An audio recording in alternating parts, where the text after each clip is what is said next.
Friends, आणखी एका मराठी चित्रपटाचा टीजर आपल्या भेटीला आलाय आणि चित्रपटाचं नाव आहे आरपार।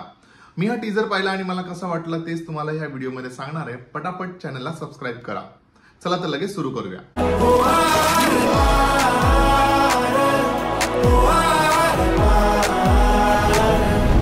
ललित प्रभाकर आणि ऋता दुर्गुळे आपल्याला ह्या फिल्म मध्ये दिसत आहेत आणि ही एक लव्ह स्टोरी असणार आहे, थोडीशी इंटेन्स अशा प्रकारची लव्ह स्टोरी असणार आहे, ज्याच्यामध्ये कदाचित एकमेकांपासून दूर जाणं म्हणा किंवा प्रेमामध्ये येणारे जे एक्सपिरियन्सेस असतात जे खूप चांगले नसतात असे एक्सपिरियन्सेस देखील आपल्याला दिसणार आहेत, ताटातूट दिसणार आहे, ब्रेकअप कदाचित असू शकतं।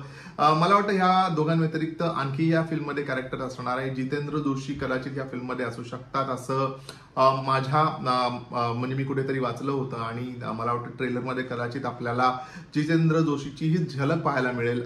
पण तोपर्यंत या फिल्म बद्दल जर का बोलायचं झालं तर एक फ्रेश पेअर आपल्या भेटीला येते।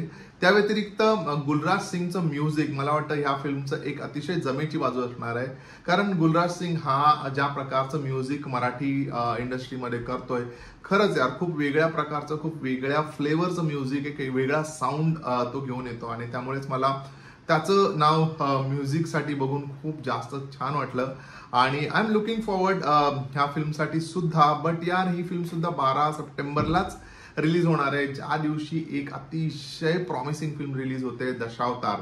सो काय मेकर्सनी ही त्यांची आरपारच्या मेकर्सने त्यांच्या फिल्मच्या रिलीज डेट चेंज करायला हवी का? माझ्या हिशोबाने यस। तुम्हाला काय वाटतं मला कमेंट करून सांगा आणि तुम्ही टीजर पाहिलाय का हे देखील मला सांगा। माझा रिव्ह्यू कसा वाटला मला कमेंट करून सांगा। भेटूया पुढच्या रिव्ह्यू मध्ये, तोपर्यंत स्टे ट्यून।